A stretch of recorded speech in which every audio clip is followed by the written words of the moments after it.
ನಮಸ್ಕಾರ ವೀಕ್ಷಕರೇ, welcome to ನಮಸ್ತೆ ಇಂಡಿಯಾ ಕುಕಿಂಗ್ ಚಾನಲ್. ಇವತ್ತು ನಮ್ಮ ಚಾನಲ್ನಲ್ಲಿ ಮಸಾಲೆ ಅಕ್ಕಿ ರೊಟ್ಟಿ ಅಥವಾ ತಾಲಿಪಟ್ಟು ಮಾಡೋದು ಹೇಗೆ ಅನ್ನೋದನ್ನು ನೋಡೋಣ. ಇದ್ರ ಜೊತೆಗೆ ತೆಂಗಿನಕಾಯಿಯನ್ನು ಉಪಯೋಗಿಸಿ ಕೆಂಪು ಚಟ್ನಿಯನ್ನು ಮಾಡ್ತಾ ಇದ್ದೀನಿ. ಒಂದು ಮಿಕ್ಸಿ ಜಾರ್ನಲ್ಲಿ ಒಂದು ಚಿಕ್ಕ ತೆಂಗಿನಕಾಯಿಯ ಅರ್ಧ ಭಾಗವನ್ನು ಹಾಕ್ತಾ ಇದ್ದೀನಿ. ಇದರಲ್ಲಿ 4 ರಿಂದ 5 ಬ್ಯಾಡಗಿ ಮೆಣಸಿನಕಾಯಿ, 8 ಎಸಳು ಬೆಳ್ಳುಳ್ಳಿ, ಸ್ವಲ್ಪ ಹುಣಸೆ ಹಣ್ಣು, ರುಚಿಗೆ ತಕ್ಕಷ್ಟು ಕಲ್ಲುಪ್ಪನ್ನು ಹಾಕಿ ಒಂದು ರೌಂಡ್ ಸುತ್ತಿಸ್ಕೊಳ್ತಾ ಇದ್ದೀನಿ. ಸ್ವಲ್ಪ ನೀರನ್ನು ಹಾಕಿ ಮತ್ತೆ ರುಬ್ಕೊಳ್ತಾ ಇದ್ದೀನಿ. ಒಂಚೂರು ಕೊತ್ತಂಬರಿ ಸೊಪ್ಪನ್ನು ಹಾಕಿ 2 ರಿಂದ 3 ಸೆಕೆಂಡ್ ರುಬ್ಬಿದ್ರೆ ಸಾಕು. ಚಟ್ನಿ ಇವಾಗ ರೆಡಿ ಆಗಿದೆ. ಅಕ್ಕಿ ರೊಟ್ಟಿಗೆ ಬೇಕಾಗಿರುವ ಮಸಾಲೆಗಳನ್ನು ನೋಡೋಣ. ಸಣ್ಣದಾಗಿ ಕಟ್ ಮಾಡಿರುವ 4 ಹಸಿರು ಮೆಣಸಿನಕಾಯಿ, 1 ಮುಷ್ಟಿಯಷ್ಟು ಕೊತ್ತಂಬರಿ ಸೊಪ್ಪು, 1 ಕೈ ತುಂಬ ಸಬ್ಸಿಗೆ ಸೊಪ್ಪು, 2 ಕಡ್ಡಿ ಕರಿಬೇವಿನ ಸೊಪ್ಪು ಮತ್ತು 2 ದೊಡ್ಡ ಈರುಳ್ಳಿ. ಬಾಣಲಿಯಲ್ಲಿ 2 ಚಿಕ್ಕ ಸೌಟಷ್ಟು ಎಣ್ಣೆಯನ್ನು ಹಾಕಿದ್ದೀನಿ.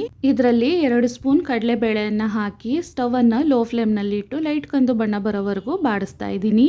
ಕಡಲೆಬೇಳೆ ಫ್ರೈ ಆದಮೇಲೆ ಕಟ್ ಮಾಡಿರುವ ಸಾಮಗ್ರಿಗಳನ್ನು ಒಟ್ಟಿಗೆ ಹಾಕ್ತಾ ಇದ್ದೀನಿ. ಇದನ್ನು ಸ್ವಲ್ಪ ಬಾಡಿಸಿದ್ರೆ ಸಾಕು, ಈರುಳ್ಳಿ ಕಂದು ಬಣ್ಣಕ್ಕೆ ತಿರುಗಬಾರ್ದು.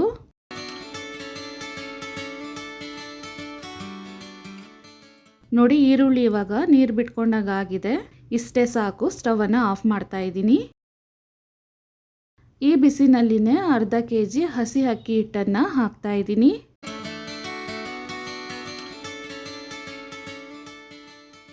ರುಚಿಗೆ ತಕ್ಕಷ್ಟು ಉಪ್ಪನ್ನು ಹಾಕಿ ಚೆನ್ನಾಗಿ ಮಿಕ್ಸ್ ಮಾಡ್ಕೊಬೇಕು.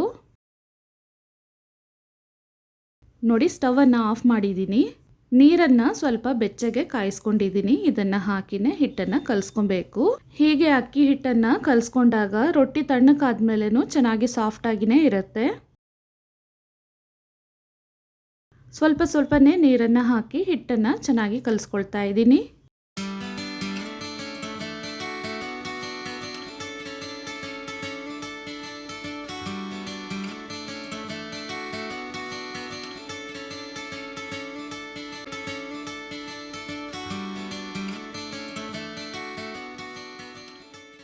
ನೋಡಿ, ಹಿಟ್ಟನ್ನು ಈ ರೀತಿ ಕಲಿಸ್ಕೊಬೇಕು. ನಮಗೆ ಯಾವ ಸೈಜ್ನಲ್ಲಿ ರೊಟ್ಟಿ ಬೇಕೋ ಅಷ್ಟು ಹಿಟ್ಟನ್ನು ತಗೊಂಡು ಉಂಡೆ ಮಾಡ್ತಾ ಇದ್ದೀನಿ. ಎಣ್ಣೆಯ ಪ್ಯಾಕೆಟನ್ನು ಕಟ್ ಮಾಡಿ ಅದರಲ್ಲಿ ತಟ್ಕೊಳ್ತಾ ಇದ್ದೀನಿ. ಕೈಯನ್ನು ಎಣ್ಣೆಯಲ್ಲಿ ಅದ್ದಿ ಸುಲಭವಾಗಿ ತಟ್ಬೋದು.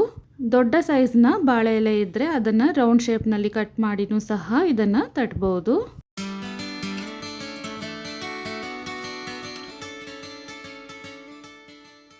ಈ ರೀತಿ ತಟ್ಟಿ ಆದಮೇಲೆ ಸುಲಭವಾಗಿ ಇದನ್ನು ತೆಗಿಬಹುದು. ತವಾವನ್ನು ಬಿಸಿ ಮಾಡ್ಕೊಂಡಿದ್ದೀನಿ. ತಟ್ಟಿರುವ ಹಿಟ್ಟನ್ನು ಹಾಕಿದ್ದೀನಿ. ಹಾಕಿದ ತಕ್ಷಣವೇ ಇದನ್ನು ತಿರುಗಿಸ್ಬಾರ್ದು. ಸ್ವಲ್ಪ ಹೊತ್ತು ಬೇಯಕ್ಕೆ ಬಿಟ್ಟು ಆಮೇಲೆ ತಿರುಗಿಸ್ಬೇಕು.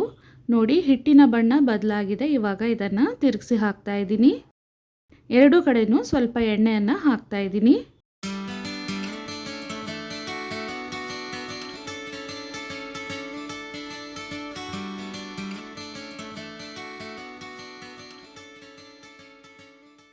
ನೋಡಿ, ರೊಟ್ಟಿಯ ಬಣ್ಣ 2 ಕಡೆನೂ ಸ್ವಲ್ಪ ಬದಲಾಗಿದೆ.